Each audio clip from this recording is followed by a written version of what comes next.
To me, it's remarkable that the idea of actually, as you were just saying, Maureen, the idea of enforcing our laws, protecting our border, securing our streets from criminals, it's amazing that that's controversial at all.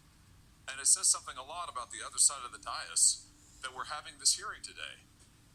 Let me just ask you, Mr. Reifman-Melnick, I mean, is it really such a bad idea to deport people like the criminal who killed this young man? This is Travis Wolf. He was 12 years old when he was killed.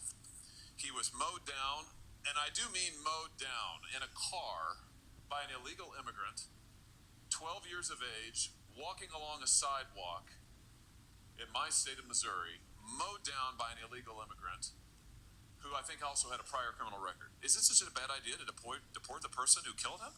Any person who commits a heinous crime should suffer the consequences under the law. Good. What about Officer David Lee?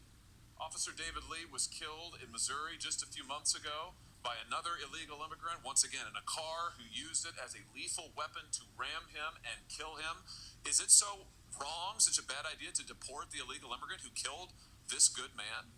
Again, any person who commits an awful act should face the full force of the law. We've had multiple stabbings in the state of Missouri at laundromats in O'Fallon, Missouri, where innocent civilians were going to do their laundry of an evening and were attacked with knives, slashed, bled, stomped upon. Should the illegals who did that, should they not be deported? No, as I said, if you commit an offense, you should face consequences. But the overwhelming majority of the 13 We've million had officers assaulted in Kansas City on the other side of the state who have been assaulted by illegal immigrants. One officer required over 100 stitches to the head, a police officer, earlier this year. Should the illegal immigrant who did that not be deported? Again, they should face the consequences of the law, but they are a very small minority of the population that President Trump is promising to deport. Well, let's talk about the rest of the people who you don't want to be deported. You said in an article that you wrote recently, new report shows devastating costs of mass deportation. You wrote this in October. Do you remember this piece? Yes, that is a summary of our report. Yeah, so in this piece, and it's also in your written testimony, you talk about how much the economy will lose if the United States actually enforces our immigration laws and deports folks who are here illegally. And I want to quote you now. You say some industries would be particularly hard hit, including construction, agriculture, and hospitality, which combined would lose more than 2.5 million workers. What's the argument here, that there aren't American workers who are available to do those jobs? No, and as I said previously, there likely are, but the issue is that... And you don't want their wages to rise? I think that we want to pass a path to citizenship so we can have a level and fair playing field for every American. Why would you want American citizens and those who are here lawfully to have to compete against illegal immigrants who, by the way, are often paid not minimum wage, who are not given the federally mandated benefits precisely because they're here illegally? Why would you want to drive down the wages of millions of working Americans who can't get those jobs in construction, agriculture, and hospitality because illegal immigrants are getting them, suppressing wages in the meantime? Why would you want to do that? Well, if you didn't hear from my initial testimony, you know I don't want... Oh, listen, I read your testimony word for word, and I've been watching it, and I know what the answer is. You don't actually care about working people because you're absolutely hell-bent on this ideological agenda of opening our border. You want to give everybody who's here a path to citizenship. You want blanket amnesty. You talk about mass deportations. That's your word, not Trump's. You want mass amnesty, right? It's right here in your testimony. We want a path to citizenship for That's people amnesty. who pass a background check, who pay a That's fine. amnesty, who you just said there's millions of people, 13 million people. Right, 13 million people you want to dump into the labor force. They are already who will drive in the labor force. Illegally. They're here, yes. taking jobs from American citizens and selling. Perfect. So here's your plan. So just if you're wondering, America, here's the Democrats' plan. Take the 13 million plus illegals who are here, taking jobs from Americans, taking wages down, taking health care benefits, and bring them here legally so that they can continue to drive down wages, flood the labor force, and suppress Senator Hawley, they can't flood the labor force if they're already part of the labor force, which is they are flooding the labor force now. That's what's happening now. Why the majority have been here for over 15 years. Many millions of years. And what has happened to working class wages in that time, Mr. Reifman-Melnick? Working class wages are currently going up. Yes. Oh, really? They've gone up over the last 15 years? Over the last 15 years, I will have to consult the economists on that matter. Yeah, they're 10 down. What world do you live in? Listen, Senator Hawley, here's the deal. The American people just voted. The American people just voted. You know what? It's my time, not yours. So you're here to answer my questions, not to offer a soliloquy. And let me just end with this. The American people just got a good look at your economic program, and they voted against it. We've had an open border for the last 4 years. We have had de facto amnesty, as you yourself just said, for the last 15 plus years. It has been a disaster.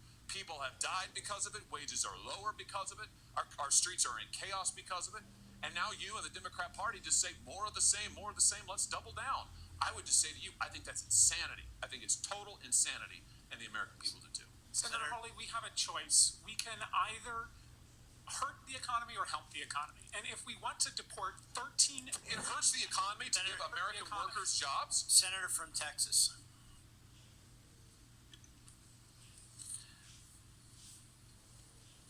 Elections have consequences. For the last 4 years, we have seen the most radical experiment in open borders this nation has ever seen.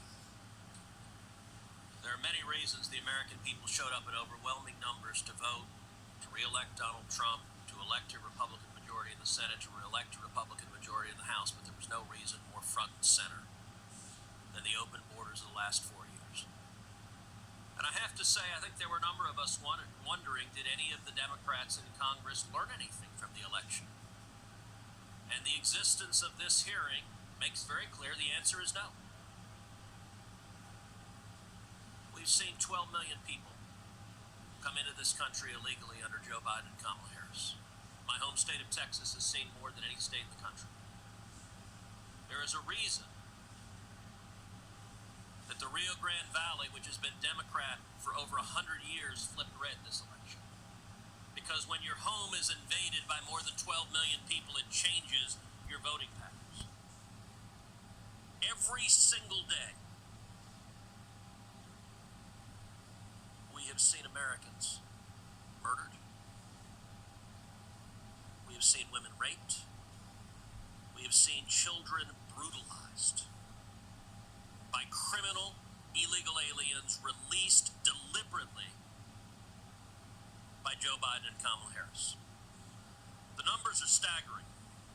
According to ICE, as of July 21st, 2024, nearly 650,000 criminal illegal aliens were currently on ICE's non-detained docket, which means they've been released. They're wandering around, they're free, and of those 650,000, 14,944 have been convicted of homicide. You want to know what mass deportation is? Those 14,944 better pack their bags right now. Because with a new administration, we're going to show up, we're going to arrest you, and we are going to deport you. 20,061 have been convicted of sexual assault. Now, I want you to ask of my Democrat colleagues, and it is striking that virtually none of them are here. That is reflected in their conduct because they are silent, putting their head in the sand as to the human tragedies. But what resident of what blue state says, you know what, America's better off with 20,000 rapists being released into this country? 105,146 have been convicted of assault. I would ask my Democrat colleagues if they were here, why the hell today does the Biden administration not go and arrest every one of these criminals and deport them? What rational world says America's better off with more criminals? And these are not just statistics.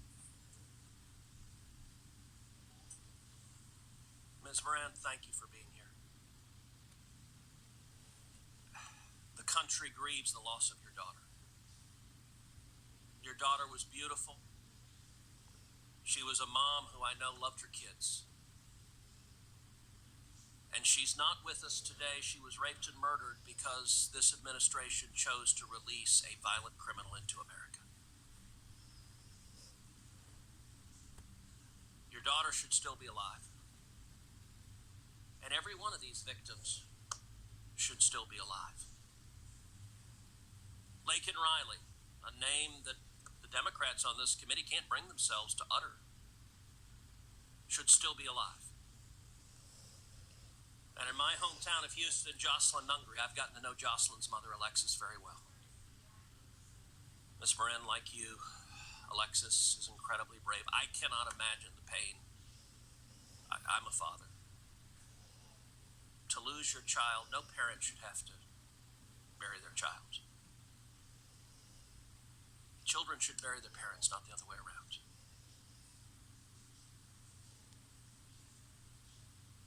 It is wrong what happened to you. But I want to say to you, thank you for having the courage to tell Rachel's story. I would understand if you just curled up in a ball and cried. But, and I'm sure you have wept a lot of tears. But thank you for having the courage to tell Rachel's story. And I want to say, if there is anything that is a mandate from this election, it is to end this insanity, stop these murders, stop these rapes, stop these assaults, protect our citizens. And Ms. Marin, I just want to give you the opportunity at the end of my questioning to share from your perspective why this matters, why we should stop releasing criminals into America. In order to prepare for this hearing, I was actually looking at statistics over the last couple of days, and most of the rape and murder statistics by illegal immigrants are actually against children. And to me, that's astounding. I don't know how many people here have children or grandchildren, but can you imagine your 7, 8, 9-year-old daughter being forcibly raped by a stranger, sometimes multiple times? This is the culture, and I realize it's not all immigrants, but this is the culture that they come from, this kind of violence. They grow up in it in their countries. To them, it's just part of what they've known for their lives. But to bring that criminal culture into America, it's destroying our families. I know of women in my hometown that have come up to me because they know I'm Rachel's mom and say to me, some guy just ran up behind me and tried to pull me down to the ground, and if it wasn't for the fact that I could fight him off and run to a store to call the police, I might not be here. And in one incident, that man had attacked 7 other women. Wow. Why are we allowing this? And then the women and children that are raped, and because they're so ashamed of what's happened to them, how they've been